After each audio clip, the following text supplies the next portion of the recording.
dalam satu dewan peperiksaan, kita bersama dengan kawan-kawan, kita ada ujian. Katalah kita ni form 5 ke form 6 kan, kita ada ujian untuk melepasi ke tahap yang seterusnya. Maklumlah, lepas ujian ni kita nak pergi universiti, kita nak pergi IPT ke, ataupun nak sambung belajar ke dan sebagainya. Dan kita semua berada dalam satu dewan. Bila kita masuk dalam satu dewan, tidak ada seorang pun yang diberikan soalan yang berbeza. Semua diberikan soalan yang sama. Katalah kita form 5 kan, tingkatan 5, soalan yang dia bagi pada kita, kawan dekat sebelah dapat pun soalan yang sama. Belum ada lagi peperiksaan dekat dunia ni yang bagi satu soalan kat kita, tiba-tiba kawan sebelah dapat soalan lain, ataupun kawan sebelah dapat soalan lain, kita pun dapat soalan yang lain. Tak ada. Semua adalah soalan-soalan yang sama di tahap kita.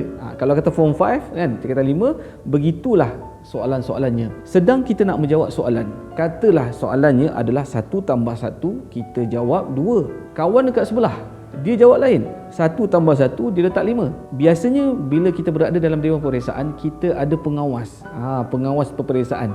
Dia akan mengawasi, dia akan mengawal, dia akan tengok. Dia tengah jalan-jalan kan, dia jalan-jalan tu semua, pengawas tu dia tengok kita, 1 tambah 1 betul. Tapi dia tengok kawan kat sebelah kita, dia jawab 1 tambah 1, 5. Kenapa dia jawab silap Dan apa tindakan dia? Adakah dia kata, salah tu, 1 tambah 1, 2 bukan 5. Adakah dia akan bercakap dengan orang tu? Dia akan jalan je, dia akan tengok. Mungkin dia akan fikir, salah ni. Kemudian dia akan berjalan. Kalian, begitulah dalam kehidupan kita dekat dunia. Kita ni sama ada suami ataupun isteri, kita semua menjalani ujian. Tidak ada seorang pun yang duduk dekat dunia, dia tak terlepas daripada ujian. Semuanya diuji.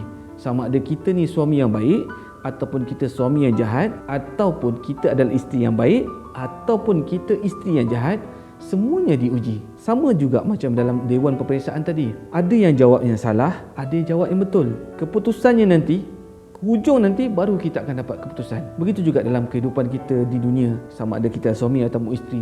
Sebab tu apa saja yang berlaku dalam rumah tangga, dia bukan soal betul atau salah. Tetapi kalau kita betul, kita dapat jawapan. Dan kalau kita salah, kita boleh belajar dan mencari sebab kenapa kita jawab salah. Sebab tu bila berlaku je apa-apa ujian dalam rumah tangga, bukan soal siapa salah. Ni abang lah salah ni, awak lah yang salah ni sebagai isteri. Tak. Sebenarnya ujian itulah yang menentukan apa yang akan kita dapat. Mungkin nanti dekat hujung rumah tangga kita, kita akan dapat sesuatu yang baik.